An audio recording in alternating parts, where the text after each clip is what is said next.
We're Ashley and Sabrina. Your co-host for Ruck Up Buttercup podcast. Military life can be challenging, but also has its advantages. Come and be part of the unfiltered and sometimes unhinged conversations with fellow military spouses, Kayla and Laura, as we dive into the occasional rant and brave of military life. Share the stories that make us who we are, and showcase the amazing organizations and resources out there that make our lives a little bit better. Whether you're new or a seasoned military family, we all need a little extra love.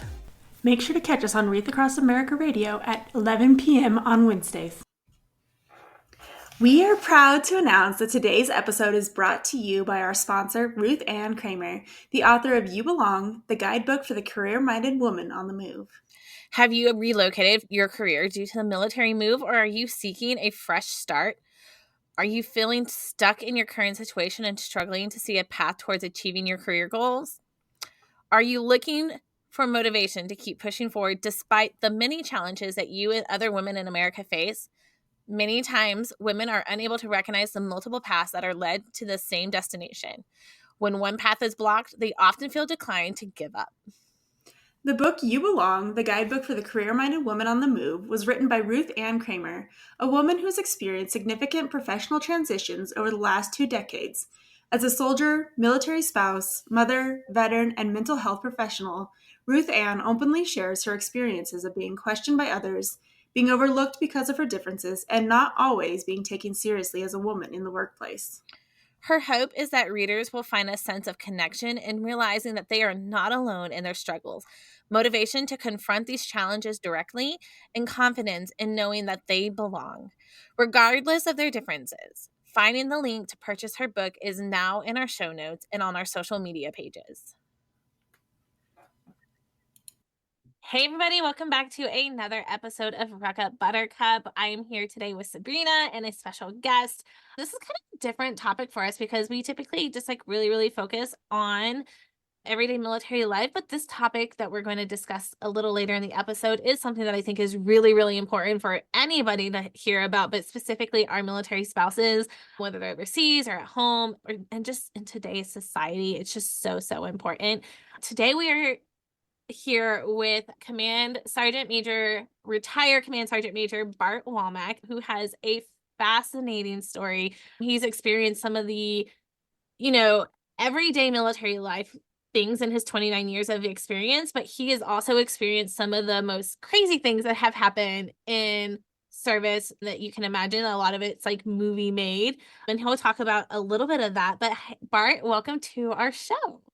All right. Thank you for having me, Ashley. Good to be here. Great. So I did mention that you served over 29 years. Is that correct? Correct.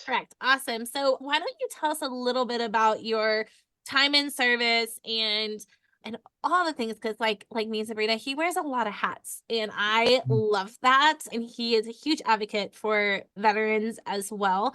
So tell us a little bit about yourself. Wow. So what's this year? 2005, 6. So actually at the end of this month will be 19 years out of the military. So after the 29 and a half years. So I joined when I was 12. That's why I look like this.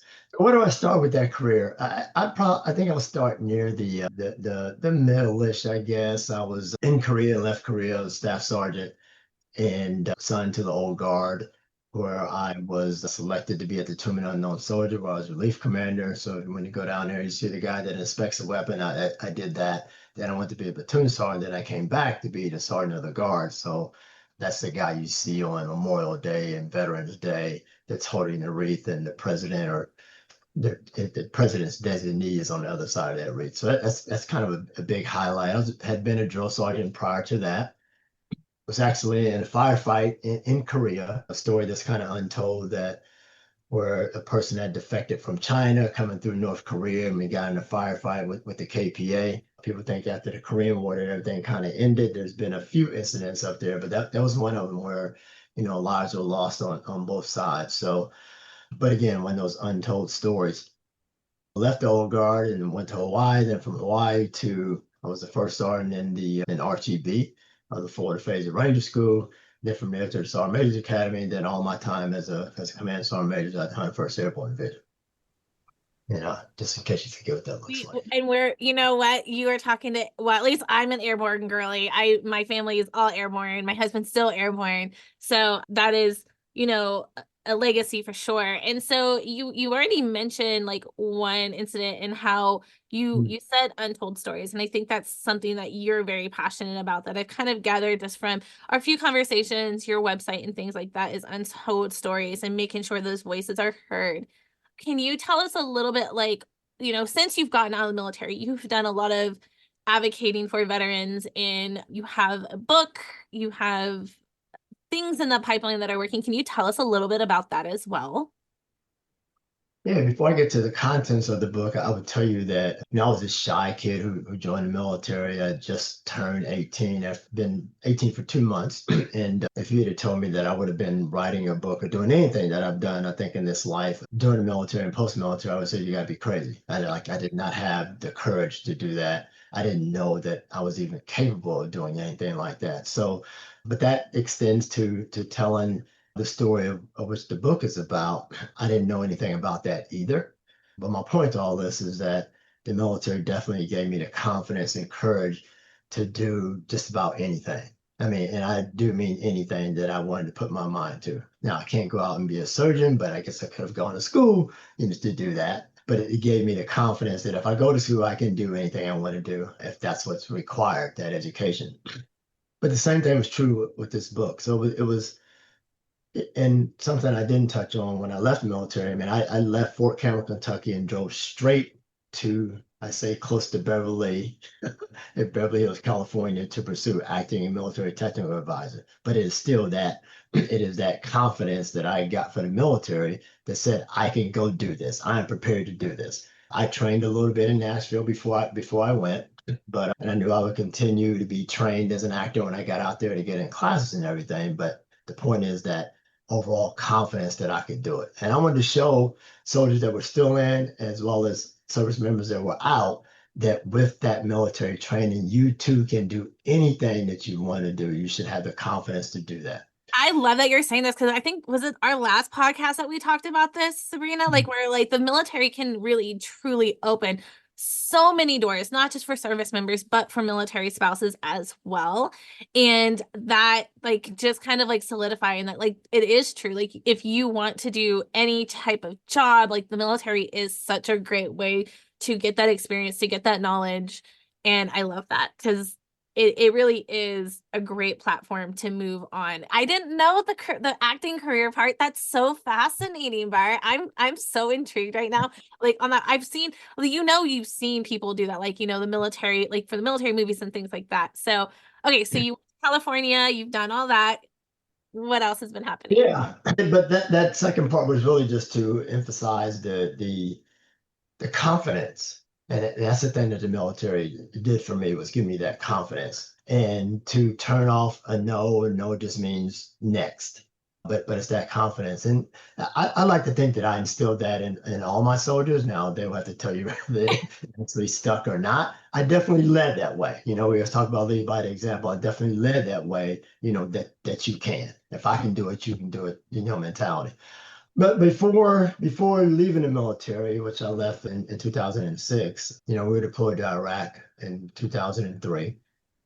And while deployed there, we had been on a camp at Camp Pennsylvania there in Kuwait for about 20 days, 22 days or something like that. And then March 23rd, 2003, we were attacked. I was sitting in my tent. It was myself, the commander, and the executive officer that slept in one tent.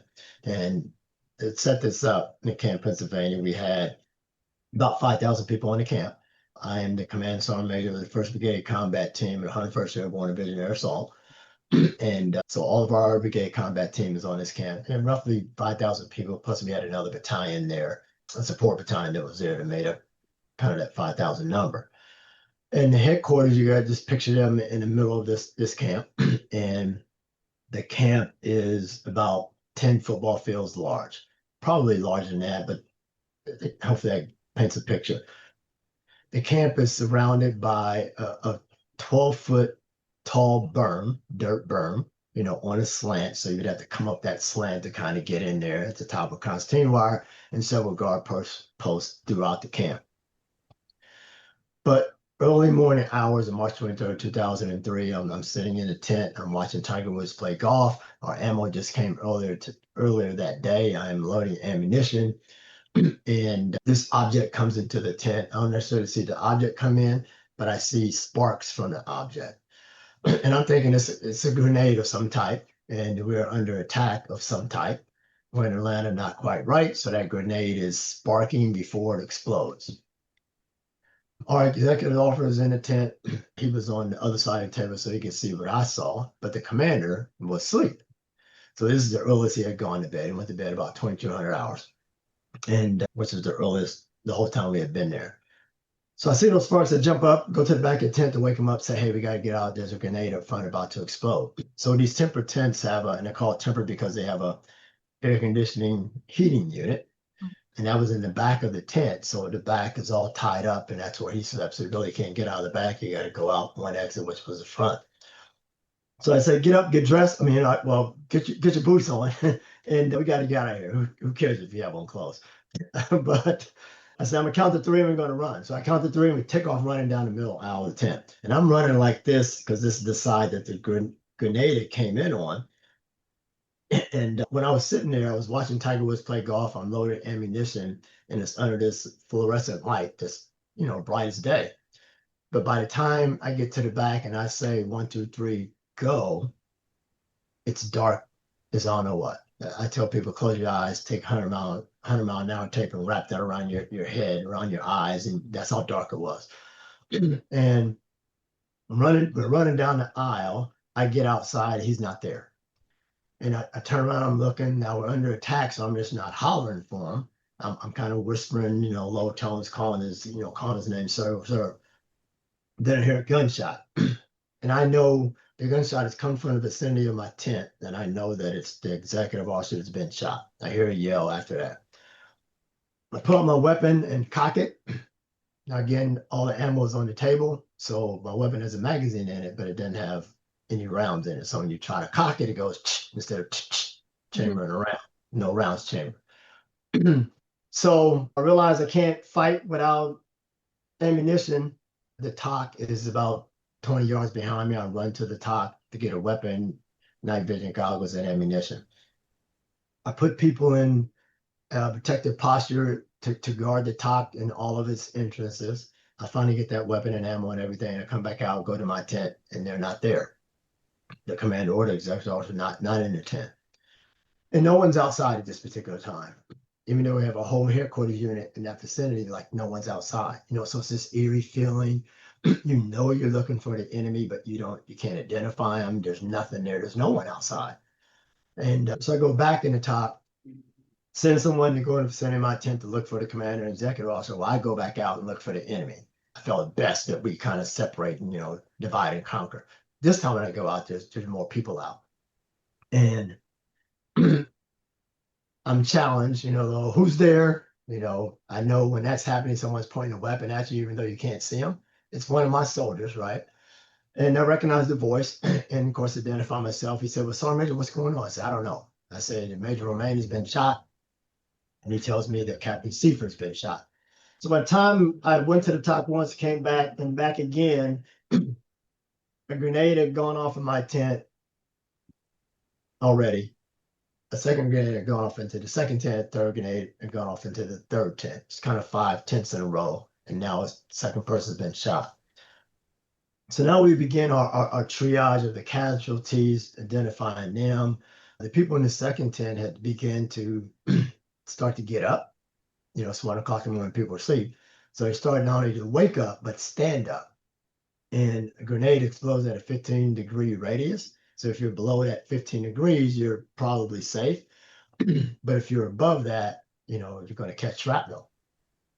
So people in the second tent began to stand up and, got quite a bit of shrapnel causing, devastating injuries. In the third tent, they were kind of on the move. Someone came out, which one was Captain Seifert, who got shot point blank in the back. Others had made it out. One person was on his way out, realized he didn't have his ammo, went back inside the tent, which he slept in the rear of the tent, grabbed his ammo, started to come back out of the tent. and the grenade that exploded there, he was 17 inches away from the grenade. So now we have this mass casualty thing going on, this triage of, the injuries. I one of the times I was in a talk, I had called for reinforcements. I needed to ask for a platoon to come over in our vicinity to help look for the enemy. Another person had got on the radio and asked if I needed an FLA, field litter ambulance. I knew one person was shot at that particular time, so I said yes, send it in the vicinity of the talk. So we had that evacuation going on to take them from that area to the aid station that was on the camp. From there would be medevac to the combat support hospital that was about a 1-minute flight away. So all this is going on. At the same time, we're looking for the enemy with no identification of the enemy at all. I mean, like there's no signs of the enemy. So I determined that something had to have changed in his camp overnight. Something changed. You've been here all these nights and, there was never even remotely anything that looked like a breach. And now we have this going on. And I was told that interpreters that came in the night before, and, just a few hours before. So I said, it has to be them, go find them. So we locate the interpreters, they're scared as I don't know what. And we interrogate them to learn that they have nothing to do with it. So now we're back to square one. Who's done this? Where are the insurgents? So then I begin to think that if they're this good, they can come into this camp, create all this devastation and leave no signs. We have totally underestimated the enemy that we're going to fight when we do cross the border, because these guys are freaking good. Yeah. Mm-hmm. So our first helicopter lands to take the casualties away, medevac helicopter. The helicopter is loaded. They take the 1-minute flight to the cache. Second helicopter lands. It's loaded. As it's being loaded, a huge explosion is in the sky. So now we begin to think that it's a coordinated attack. It's happened on the ground and in the air. That was a scud. And presume that our Patriot battery, our division asset, shot down a scud. That second helicopter is about to take off, and they're told that they cannot go to the cache that's 1 minute away. They have to fly 75 kilometers to a different cache. That's the flight that Captain Seifert was on, which arguably, cost him his life because he had to go so far away before his treatment could begin, in the hospital. Our commander, he's finally brought to the talk. He was concussed from the grenade. And the reason he didn't make it out of the tent, now, remember, he's just waking up, disoriented, of course. We began to run. Well, as we were coming out of the tent, as I was coming out of the tent, the grenade had come in and exploded and knocked him back into the sleep area. And that grenade exploded like right where I slept. I can't even imagine how disorienting that would be to be like sound asleep and then have all that happen in moments. It'd be crazy. Yeah. I don't know how much he got started in the first place. I just said 1, 2, 3, go. I knew we need to get out. But that's why he didn't make it out of the tent. Anyway, he comes out of this concussed state and says that we need to get accountability of personnel. So that radio call goes out. We learn that grenades and ammunition are missing, and so is one person, and his name is Sergeant Akbar. My mind is blown right now. Like I don't know how I have not heard this story before. And I do understand it because I grew up military as well. I think my dad was deployed during this time frame as well. Because 2003, I was still in high school. So my mind's blown. Like how this is just like I'm please continue because I'm so fascinated. Like I'm sitting here going like I'm riveted. I'm like, what is going on?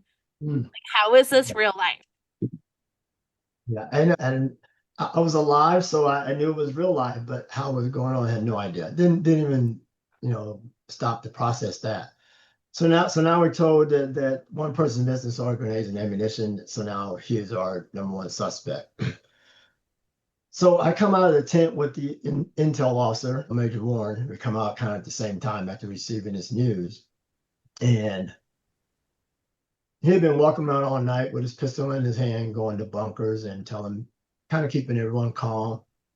And he would approach the bunker and ask who's in the bunker, and they would tell him. He'd give him some instruction, move to another one. And so when we come out of the talk, he realizes there's a bunker that he hadn't gone to all night, so he goes toward that bunker. I go in a different direction to tell our leadership, who we're looking for. and as you were in disbelief, so were they. That you mean it's one of our own? I said, yeah, that's what we believe right now. So you think about this, and this camp has 5,000 people. You have the headquarters in the middle. So we have all our subordinate units all around us. And now we're looking for one of our own is wearing the same uniform. Like, how do you figure that out?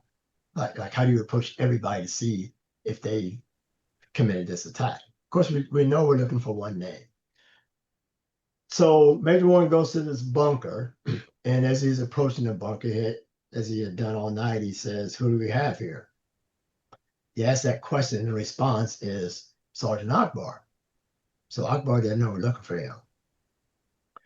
So Major Warren has the wherewithal to holster his weapon. He keeps walking toward the bunker. Another person identifies themselves as in a bunker and says, what their name is. He keeps walking, and then he gets behind Akbar and takes him down, and that's how Akbar's captured. So I've been walking around all night. I didn't have my gear. So once he was captured and flex cuffed, I went to my tent to get my gear. And that was the first time I had gone in there, since all this had happened. And I see that one side is burned up, still smoldering. I see where the grenade that exploded, excuse me, I see where it exploded and just blew my whole sleeping area up. So it clicked that had I not been watching Tiger Woods play golf and sleep at 1 o'clock in the morning, then I would have been dead. So now I'm alive and I'm infuriated. Like, I want to do something to him. Like, this dude tried to kill me. So although he wounded a lot of other people, and that was personal, now it's more personal because I could see me laying over there with all these shrapnel holes in me, right? So I get my gear and stuff, and I'm going to do something to this dude. I don't know what it is yet. I'll figure out when I get closer, but something is going down. And as I get there, other people were trying to bum rush him, and why'd you do this? Why'd you hurt my friends? So I'm busy holding them back, so they foiled my plan. Yeah. Probably a good thing. I wouldn't be talking to you and all the rest of that, but anyway, I mean that was my mentality, like an eye for an eye, period. But I didn't get to do anything. So I'm handed his weapon. I take his weapon, I smell it, and to see if it had been recently fired. Now, you know how we get a loaded weapon, we first thing we do is clear it, but I didn't clear the weapon. And the reason why is because I knew that, again, I smelled it to see if it had been recently fired, and that if the rounds in that weapon committed this attack, then I didn't want to mess with that evidence. I put it on safe, that was it. And more importantly, because when I went into my tent, I saw a piece of expended brass. I knew that had to be the brass that was from the shot fired that hit Major Womack. So I went to take that weapon and match it up to that piece of brass. So as you may or may not know, on those rounds, there's numbers on the back, and those numbers is called a dodic. So if the numbers in that, I'm sorry, if the rounds in that magazine, those numbers match that piece of brass, that meant it was fired from that weapon, it came from the same lot, etc.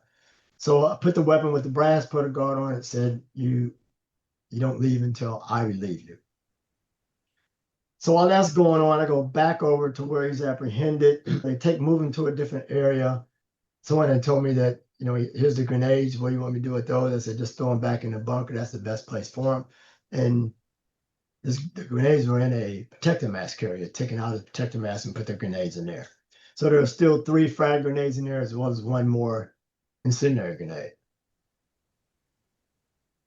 So if I rewind the first grenade that came in, I think I may have said this, but just in case I didn't, that was an incendiary grenade that started a fire. I think when he threw that grenade and there was no explosion, he realized, oops, I threw the wrong one. He didn't throw an incendiary grenade the rest of the night. They were all frag grenades. So when asked why he did this, he said to keep y'all from killing our women and raping our children. So I had to pause for a moment to digest who is our, O-U-R? What does our mean when he says our? And then it clicked that because of his last name and his faith, our meant, Muslim women and Muslim children. Although seeing him in the uniform that says Army on it, realizing he had taken the same oath as I did, that whole our thing didn't translate. Yeah. I thought that oath meant our. I thought I was your our, but not so. His our was completely different. It's really scary that someone can play that long of a game. Like really just like go through the whole process, become part of your brotherhood, and you trust those people. I mean, especially during deployments, these people are your family. And to like be like, oh, I trust anybody that's on this base with me is what you should feel. That I can't even imagine. Yeah. Like how scary that would be. Yeah. I mean that's what I thought up until that time. And trust went out the window immediately. One person had said in telling CID during an investigation that he thought he saw another person running when he first came out of his tent. And we had to decide if that was true or not true. Another person outside of Akbar. He said he thought he saw two people running. Well, we caught one, but who's the other? Amongst these now 4,999 people, who's the other? But in their investigation, they said they didn't think that there was an accomplice. It was only one. But that stuck with me. One, two, to eradicate trust. Bart Womack didn't trust anybody after that. I don't care what uniform you wore. I don't care how well I thought I knew the people in the headquarters and everyone else. It was gone. So that night, just fast forward, that next night, I had a platoon of our own soldiers guarding the headquarters area from whatever. Like unknown. Another potential enemy, whether it was inside the wire or outside the wire. Now realize this platoon is guarding, their weapons are facing out from the center of the headquarters. Guess what they're facing? The rest of the people in the camp, my soldiers. So trust was out the window immediately. And so what I learned from this was that no profession, level of education, ideology, or religion is above reproach. There is no profile. The insider threat is closer than you think.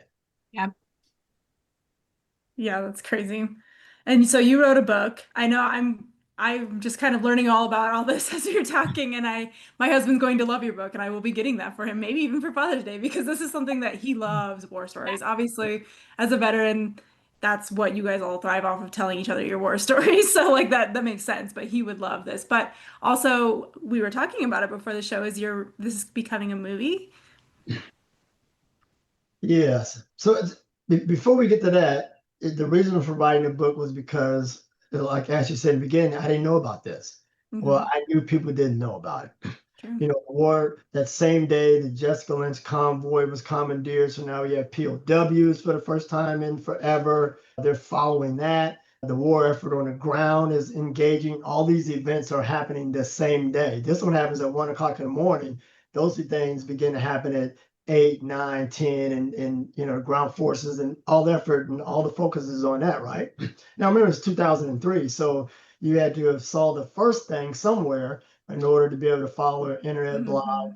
So this thing happened, someone's captured, they think he did it, has to be an investigation, all this stuff. So it just went away. So that was the reason for writing the book. I wanted the world to know about this story. Now, the answer of the Patriot battery shooting down the potential Scud in the air. It was not a Scud. It was a British Tornado fighter jet returning from a mission.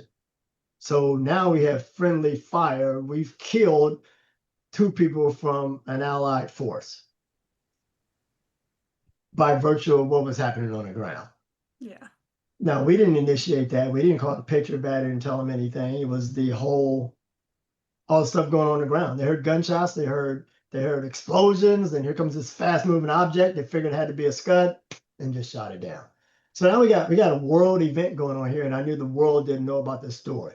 And I wanted the world to know what happened to these service members on this night by a fellow American soldier, which means people can join the military and they have their own modus operandi to create an attack for their own belief.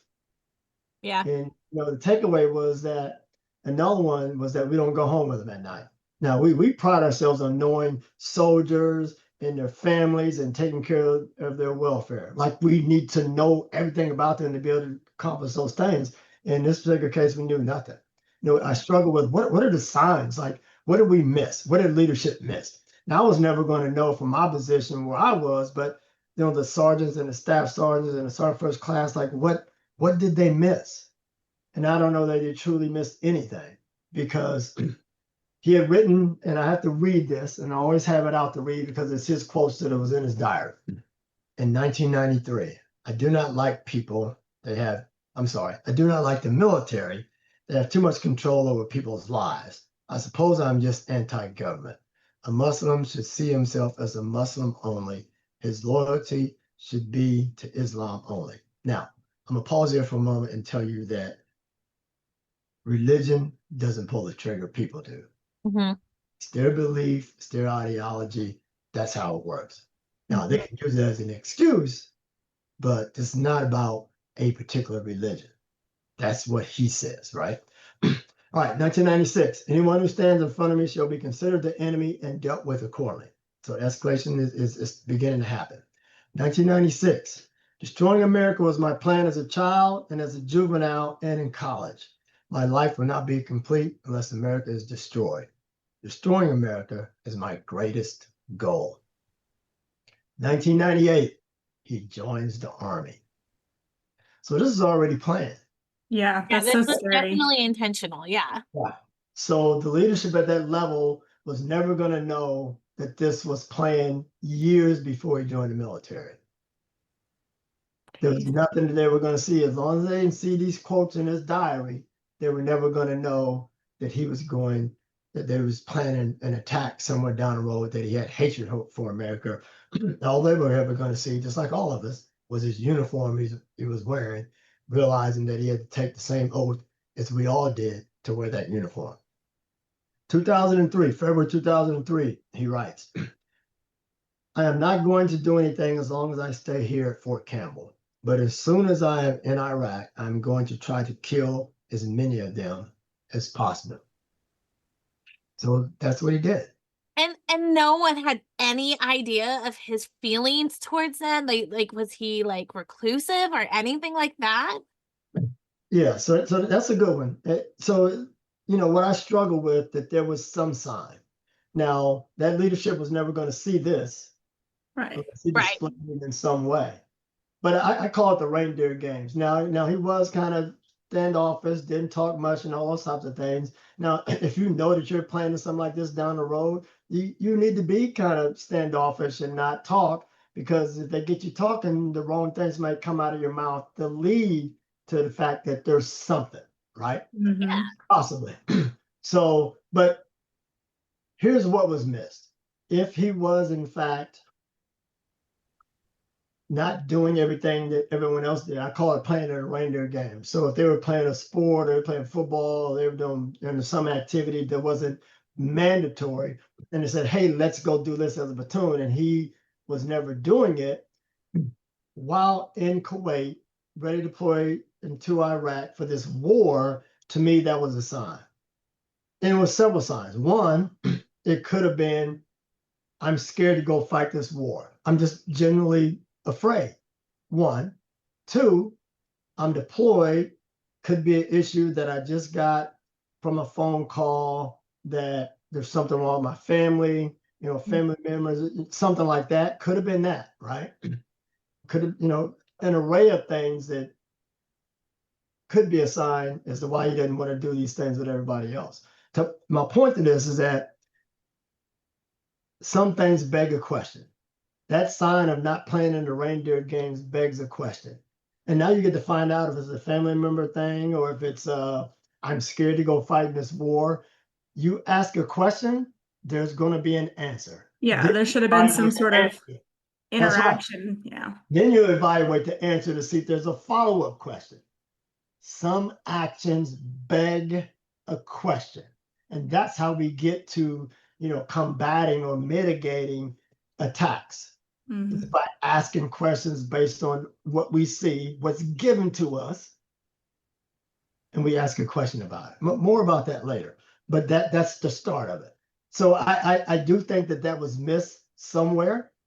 Did it mean the answer was I'm going to kill you guys as soon as ammo comes? Probably not. He was on guard. The ammo came that day. He volunteered to guard the ammo. He's with someone else and said, "Hey, I got this.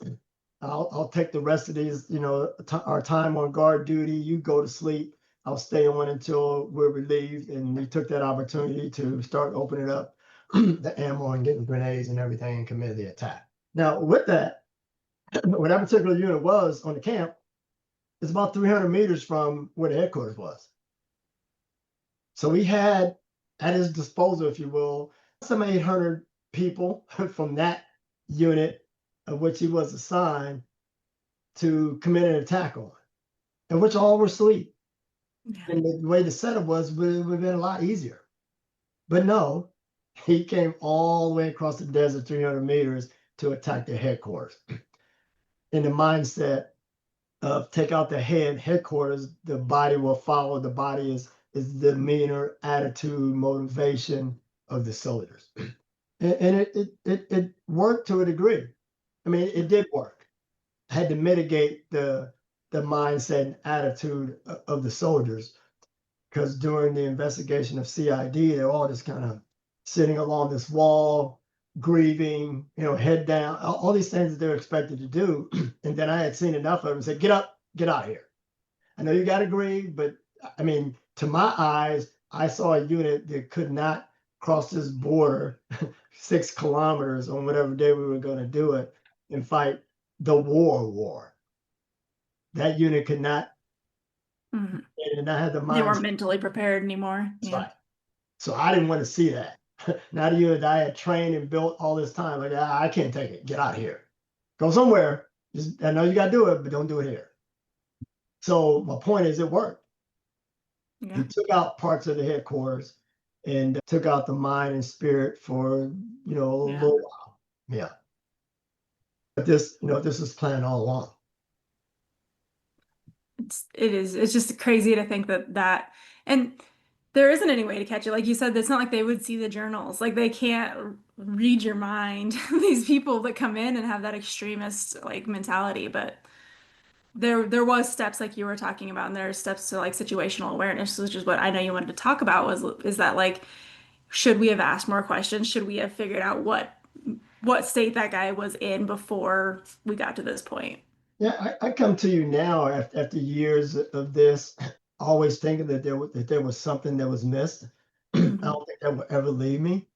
But it got me into this work of writing a book and telling the story. But while I was doing that, I put these proactive situational awareness strategies in the book. And the book was published in 2013. But the story is as relevant now, 22 years later, as it was in 2003, as it was in 2013. So as I was writing the book, I began to follow, okay, what other stories are relatable to this one in terms of there being signs that show the potential of something, and how can I use those other stories to mitigate it? So I just began to follow stories. And one that was first was that this 19-year-old student, now again, this is in the preparation of the book, we're probably 2011, 2012, again, published in 2013. This 19-year-old student that attended Portland State University was planning an attack at a Christmas tree lighting ceremony in Portland. And if you ask for a certain amount of explosives, like on the internet, start Googling for that, you get connected and you start asking for a whole bunch of stuff, then you are automatically kind of transferred over to federal agents who pose as a foreign terrorist organization. Say, yeah, brother, what you need? I got you. I'll give it to you. Meet me here. Here it is. What do you need? You need a van? Here it is. Need a detonator? Here it is. Need explosive? Here it is. Now, they're not giving it to them, but the person thinks that they're getting it. And so this is what happened. So you got all that stuff, put the van there, hit the detonator, nothing happened, of course. But as soon as you squeeze, you, in essence, committed the attack. So now they got you. And when asked why here, he said, well, it's Portland. This happened in 2010. Yeah, 2010. He said, well, it's Portland. No one's watching Portland. Probably true. Almost 10 years after 9/11, that focuses on, okay, maybe still New York, maybe Dallas, Chicago, Atlanta, DC again, big cities, not Portland. So we figured no one's watching Portland. Then the next one really got me because it was a military person. And, well, the second military person. I'll go to the second one now, I'll go back to the first one. This military person was a colonel in the Royal Canadian Air Force. He had guarded the Queen, so he'd been highly regarded. He was in charge of an Air Force base. But this guy, he was breaking into females' houses, stealing their underclothes. He would tie them up, put on their underclothes in front of them, then untie them, and then just leave. And he was doing this in multiple households throughout Canada, near his base. Then you go back to work the next day and just the commander, lauded everything. Eventually killed 2 women, which one was his fellow airman, one of his soldiers, one of his airmen. So that one was obviously more relatable. But still, these are after the 2009 attack that happened at Fort Hood. Same ideology, same reasons, same everything as Akbar. Arguably inspired and motivated by Akbar, because Akbar pulled it off for the same reason. So 6 years later, Major Hassan Nadal did the same thing at Fort Hood, Texas. But all these things were relatable stories to what happened to us in March 23rd, 2003. And I began to follow those things, and they became the stories that would propel the proactive situational awareness strategies. And that was kind of my hook, if you will. You get the story, but now you get an education to prevent these things from happening in your everyday life. Mm-hmm. So those strategies are, first one is trust no one. I trusted that the same people who took the oath that I did, that would be for the same reasons. All that stuff backfired. So I don't care what you wear, what you do, what you say, you got to show me every day. Mm-hmm. I'm not giving you nothing. There's no one person in my life that knows everything about me. I'm not giving them nothing. Unfortunately, I have to go to, well, fortunately for me, I'm going to say fortunately for me, I will go to my grave with that mentality. You're just not going to get it. Well, and that kind of circles back to what we definitely talk about a lot with our military spouses is PERSEC, and that don't put stickers on your car. You're trusting people, giving all that information out to people is trusting that they won't use it in a hostile way, which they do, and you hear about those stories, and it is definitely. I mean, I've been a victim of being followed and things like that, from just knowing that, when we were stationed overseas, we were followed for hours by men who knew we were Americans. We didn't know if it was because we were Americans, so obviously that meant that was a soldier because we were in Europe, or because it was a family with 3 girls, or whatever the case may be. But I remember my dad and my mom saying, like, you guys have to lay down, do not get back up. Like, and they just drove for hours and hours because they just didn't want us to follow us to where we were going. Now, this was shortly after 9/11, and they were Muslim descent. We could tell that they, they were speaking Arabic and things like that. So it was a very scary situation. But, even my husband has had experience while deployed with service members who have been very radical. And thankfully, they were paying attention to signs, and they did take steps to remove that person from their unit. Now, this was someone who's being radical in a completely different aspect, like wasn't Muslim or anything like that, but they were being very radical and basing it off of their religion, and put a lot of them in harm's way, including my husband, like shot at my husband and his commander at the time. Like, they had to dive underneath the truck.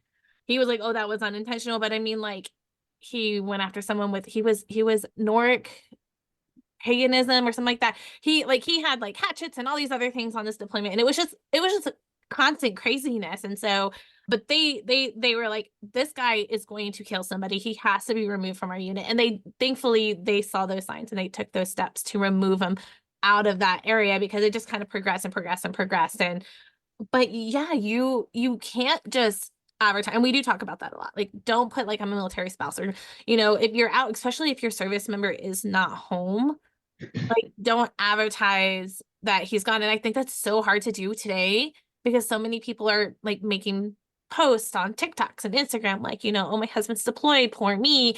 But they're not thinking of the things like, your geotags on your photos. Like, they can tell you exactly where you are. You're taking a picture of the front of your house. You're taking a picture at a local place that's really well known. So it's really easy to figure out where it's at. And so, and I know that I do this at times too. Like, there are times where I'm like, oh, dang, like, I just posted that my husband's gone for 6 weeks. And I just posted that we're on a hike by ourselves at this really well-known place. Like, that probably isn't the best thing to do. So it's something that you have to kind of be constantly thinking about. Yeah, I mean, even influencers who do that stuff to get paid for it well, they still have to worry about their security, and they're beginning to worry about their security. Think about the people who don't post, and maybe some of them do to a degree, but they don't have to post because the whole world knows their schedule, and that's NBA and NFL players. And now people are getting to break into the house because they're at a away game. They didn't have to post it; it's on the schedule. They're like, okay, let's just take a chance to see. Oh, we were able to break into one. Let's do some others. So, but if you're not an influencer getting paid for, at least they're getting paid, they can, afford security. Then what? We have to get out of this whole thing of, hey, world, look at me. This is what I'm doing. This is where I'm at now. You'll never see. I mean, I don't do the Facebook dance. People are going to know that. I'm even I apply the same thing to where I'm speaking at. Like, I might say, okay, I'm speaking day, been on that day, whatever. But that's like, okay, I know I have to create a brand, but at the same time, be careful with that. And I'm a guy, you know what I mean? Yeah. But I had to live by what I preach. I had to, I'm practicing what I preach. So, but for women, I mean, like, why does everyone need to know where you are and what you're doing? And like, who cares? If you want your friends to know, then text them and tell them. But the world doesn't need to know. You're just setting yourself up. And it's like, well, let me keep doing it until someone does something, as opposed to, well, nothing's happened, so I'm going to keep doing it. No, that's Right. not how you should be. That's I not how don't you want to should learn the be. lesson that way. No. Yeah, so a lesson for the world after this attack, the takeaway for the world is that if it happened in the close-knit brotherhood of armed forces, it can happen in any campus, community, or workplace at any time and anywhere. Domestic terrorism is our new reality. Yeah. That's the takeaway for the world. No, so it starts with that. Well, I say trust no one. Now I know you're going to think about that and say, well, Barbara, you have to trust somebody. I don't know that you have to. Maybe you want to. Maybe in some cases you need to share something with someone. I would say don't confuse trust with an expectation that you may have with a coworker, with anyone that's in your life. Maybe you expect them to do certain things because you think you know them well, or whatever the case may be. But if we just put this on a spectrum of the military, I know you expect that fellow service member to do certain things based on their rank, intelligence, and loyalty, and blah, blah, blah values. But don't be confused that your internal values are the same as theirs just because we've put on a board here what the Army values are, or Yeah. what your values are, or what your work values are. Don't think that everyone's doing that just because they wear a uniform. Well, I and I don't think think the that's uniform is a military uniform, is uniform is what people come to work in at corporate America. To yeah, me, it's the same thing. If they yeah. post values or whatever, and you are a person who would abide by values because you're value based, don't think that the person in the cubicle beside you lives like that. They Mhm. don't. Well, and the military itself is such a collection of so many different backgrounds, so many different beliefs, so much that there is never going to be that same. And there's always going to be like, conflicts. I mean, I know my husband personally struggles with this because he is that like you signed up for this, like you should be living by these rules. And he doesn't take that lightly. Like, I mean, again, we come from a long line of military members, though. So, like, this has been instilled to us since we were born. Like, these are the values you should be doing. But, just, in the 18 years he's been in and the 36 years, 37 years we've both been in the service as kids, you're not going to be able to do that. And even if you think you know someone, like, like I know my husband thinks he knows someone, and like I'll use like his battle buddy that he had during basic training, stuff like that. And they ended up getting stationed together. I despised that man. I thought he was a horrible human being. He treated women like crap. But my husband, he just saw battle buddy. He just saw this is the person that I went through basic. We went through AIT, we went through airborne school, and now we are stationed together. And we went on our first deployment and it was like 2009, I think was our first deployment. And this is my guy. This is who I trust him with my life. And I'm just like, have you met the person? And thankfully he finally kind of came to, like, he started to see the things. Like, it took a little while, but it took him time to see that this person was not the best person. He wasn't very good at human being. He didn't care about anybody else but himself. And he had to learn the hard way, unfortunately. And I feel like a lot of our service members do that. Like, they're like, oh, I thought this person was a good person. Like, I thought he was here to support and, all this other kind of stuff.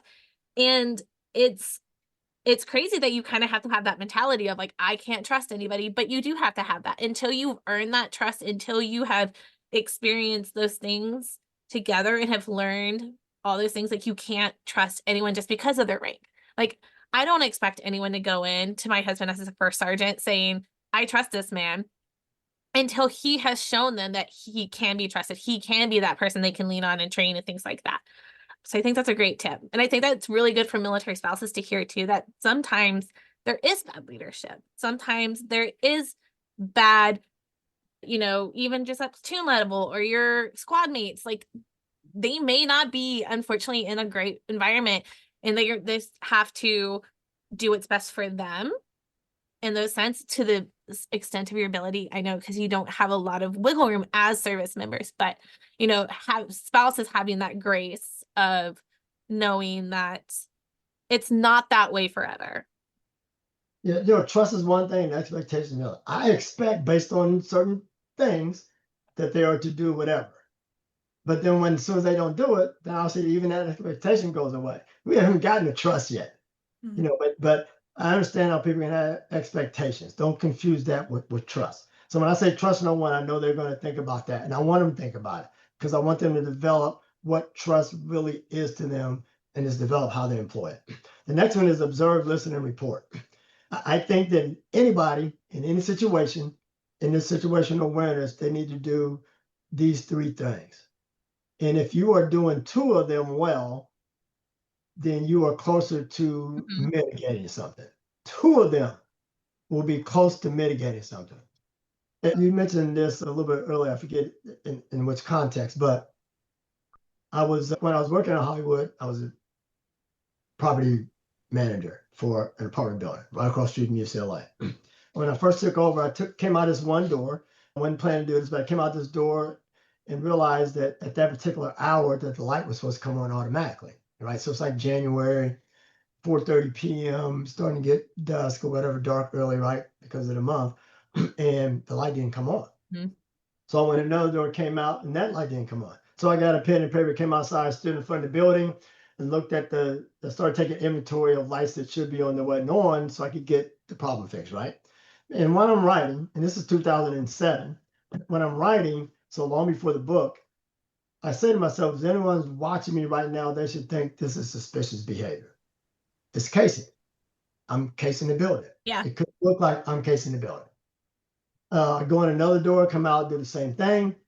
Now I realize apartment buildings here right across the street from UCLA. Apartment building has 60 units. I have one, two others were older adults, I should say, because the rest were students that went to UCLA. I mean, right across the street. And front house on the right, front house on the left. So I go back in. Now I start checking interior lights, right? Writing down the efficiencies. So when I make an order, I can make one order. Well, I get to the top floor here, freeze. Well, I've been around long enough to know when you hear freeze, that means that someone's behind you with a gun. Mm-hmm. They identify themselves as police officers. I hear the voice sounds younger than mine. Says, "Okay, I don't want there to be no accidents or whatever. I'm complying, and I don't want no itchy fingers." So they say, put up your hands, drop the pen, drop the paper, hands behind your head, and handcuff me or sit down. And they say, "Well, you look like you fit the description of someone that was called in." I said, "No, I am the description." Mm-hmm. I already told myself that. I am the description. I'm the apartment building manager, and I was taking inventory or whatever, and that's what it was for, I presume. And so I give my ID, give my military ID, and then they start calling me Command Sergeant Major after that. I said, "Yeah, that's great, but if I ever call you for something in this building, I want you to come as fast as you did for this particular call." And I'm not sure why there had to be 5 Yeah. police officers show up with guns drawn for a person who's armed with a pen and a piece of paper. And I digress. That's a different story. But again, I want you to come in here as fast if I call you when I say something wrong. Point is, someone was observing. There was nothing for them to hear, and they reported it. Mm-hmm. Yeah, that's the point. I do think that like you're saying, if you do both those steps, but I think a lot of people skip that reporting step. Yeah. And I know I'm guilty of it. I'll see weird things in a parking lot and I'll be like, okay, let's just go home. Like I don't want to be involved with that kind of situation. And I think that's kind of embedded, at least in America, that we're very like just leave people to their own thing. And I think it's a little different in Europe. I do feel like in Europe, if you see something, those people are nosy as heck, at least in Germany, and they're like, we're calling the cops. Like that's super shady. And I think we need to get more into that mentality of like, if it seems odd, maybe we should report it because a cop coming out and talking to them and it being an innocent situation like yours where they're just looking at lights is better than, a cop coming out and finding out that a bunch of girls were tied down in the room upstairs, right? Like, Well, and I I think it's, think when you see it, yeah. your mind will tell you what should happen. And I say, there's 3 things there. I say 2 of those things is the things that we need to do based on what we see in the situation and all that type of stuff. And like I said, in this particular case, they observed there was nothing to listen to, and they reported. So they did 2 of them. I think the report has to happen. That has to happen, right? Yeah. I mean, if you listen to report, which is another one that I'm going to talk about here. But here's a case where, and I talk about the report and the result of the report of not being so bad, which says that you can report. And so here's another one. A female student in a college campus heard what she thought was gunshots. Calls the police, says there's an active shooter on my campus. If you do that call on a campus, like the whole world's coming. Your campus police, the neighbor, the city, the county, everybody's showing up. They had helicopters in the air and everything. Well, fast forward, it turned out to be, and they get there and they can't find anything. No bullet holes, no nothing. It turned out to be someone in their dorm room popping plastic. Mm. Pop, pop, pop, pop, pop. But to her, it sounded like gunshots. I'd rather the whole world comes out and responds to the plastic pops than it being gunshots and no one called anybody or did just anything. finding it the next day. The worst that happened was they used some gasoline. They had helicopters there and they used that gas. It cost more, but that was the worst. Yeah, they're mad, but so it was a good drill for you. That's the worst. So I'll move on to the next one, which is know your neighbor. And when I say that, not just the person next door, I mean your coworker, your fellow service member, your fellow student. The more you know about them, the more they're going to talk and tell you. Whether it was something that happened on the way to work, I got cut off, I got the driver's license number, I know a private detective, I'm gonna look them up, I'm going after them, I'm gonna go. They will tell you everything in their life if you get to know them. Yep. You're not their best friend, just get to know people because they will tell you things and you'll begin to observe more. Well, knowing your neighbors, specifically your actual neighbors, I think is important because like I want my neighbors to know who my kids are because if there's a situation, I don't want them to ignore them when they ring the doorbell, right? Like I want them to be like, "Oh, this is that kid from down the street." Right. And understand that like Yeah. these are people Yeah. that we can, you know, not trust like you're saying, but like people that we can go to because they are close to us. They know where we live. They know like if they call the cop, they can bring him inside and the cop wait until the cop gets there kind of situation because they know where we live. Next one is listen, don't just hear. I worked at a military college. Students are in the classroom, 9-year-old sophomores, criminal justice class to get on a subject of talking about guns. And a few of them say, well, I have a gun, I have a gun. Another kid says, I have a gun, I have AK-47. Then he says, it's in the trunk of my car. And there's a professor in the room and everything, and other students. One person was listening, and when he said it's in the trunk of my car, he said it sounded a matter of fact. Yeah. Everyone else in the classroom, to include the professor, knowing that you're not allowed firearms on the campus, didn't hear it that way. Wasn't listening, didn't do anything. But the student who was listening, not just hearing, came back after that class and reported to me that, hey, we were in class, this is what happened. I don't know what you're going to do with it. It sounded a matter of fact.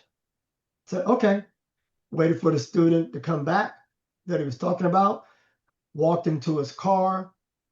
We got about 100 yards from his car. Said, I just want you to know before we get to my car, I have an AK-47 in the trunk of my car. Now, no ill will was planned. He had purchased the weapon legally in New Jersey and went home on the weekend from school, came back on that Sunday with the weapon in his car. He was going to take it to a fellow student's house to take over that person's dad's house who lived in a rural area, was going to keep the weapon locked up. They would come out there on the weekends and shoot it. Yeah. But they must link up on Sunday. Yeah. We had to keep it in his car. The next day, this happened to be the day they're talking about guns in this class. That's the day you close your mouth. Yeah. Well, and I feel like it was just odd that he was like, yeah, I have like AK-47. Like, just say, yeah, no, I have a gun. Like, I think it's like, some people like to boast about that, like, especially if they're in the gun world, like if they're into competitions and things like that. Like, hey, yeah, no, I have this gun, but like, it's not something that you should, especially in today's society in the US, because there's such a, well, like if you have an AK-47, you're unstable, you're going to go do a shooting. And that's not the case, but it's good that that student did say, hey, that was weird. Like, why did he say that? And you're right that you should report those things. Yeah. It wasn't just that he said it. It was that it's in the trunk of my car, like now. Yeah. And everyone knows that his car is there. But the point is the adult was not listening.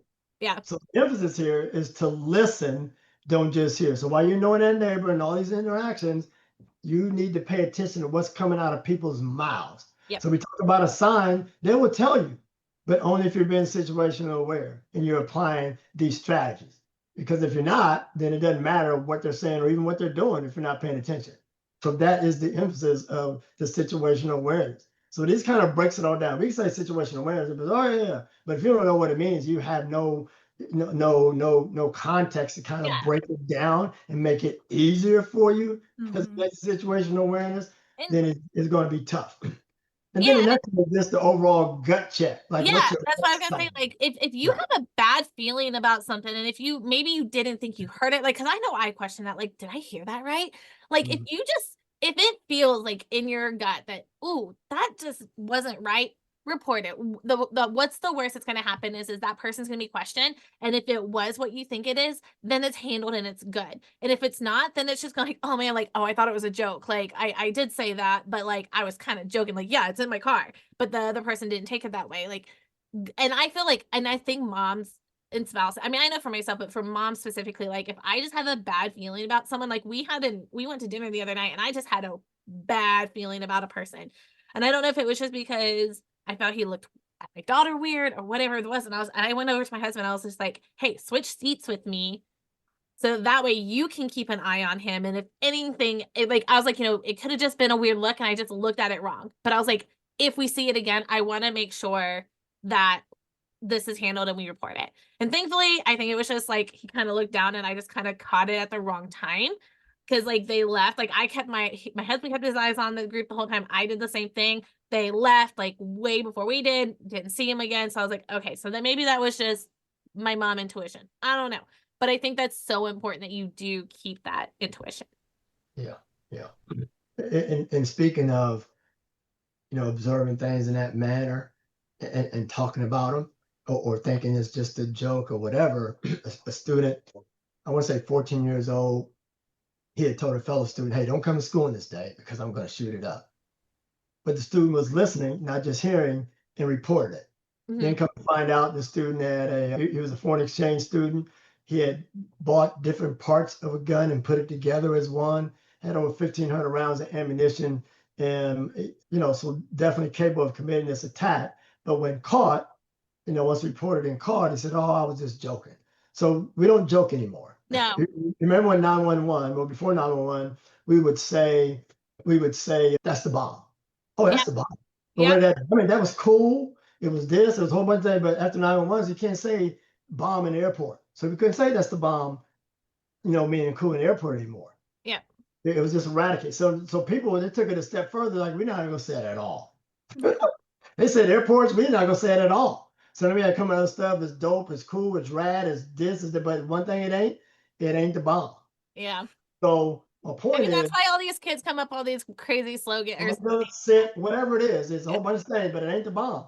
So, but the point is, it's true about everything else. We don't joke about anything anymore. When someone says, we have to expect it. Yeah. So for your female audience abroad, when that guy that they're dating or seeing is saying that they're going to do something, that if you don't love me, then you won't ever love anybody else. That's something, and especially if you guys are on the brink of breaking up or whatever, like they mean that.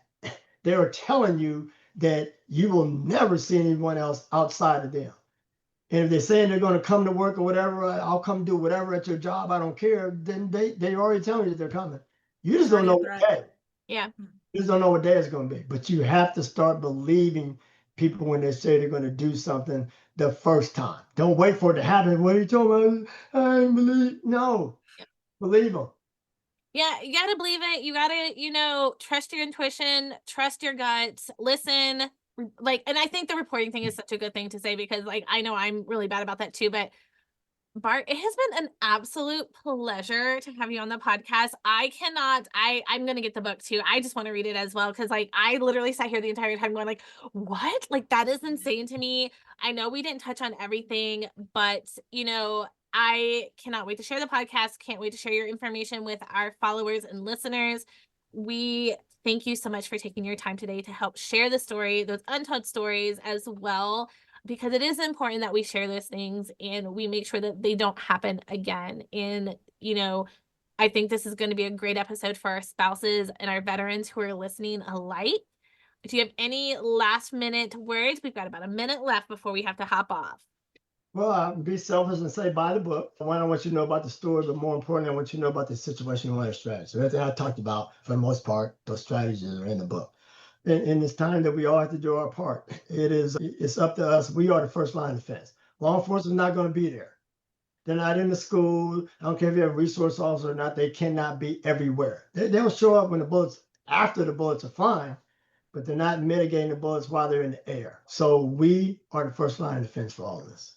Well, that's a great way to end it, everybody. Thank you so much for listening. And like we always say, rock up, buttercup, and we'll share all that information in our show notes.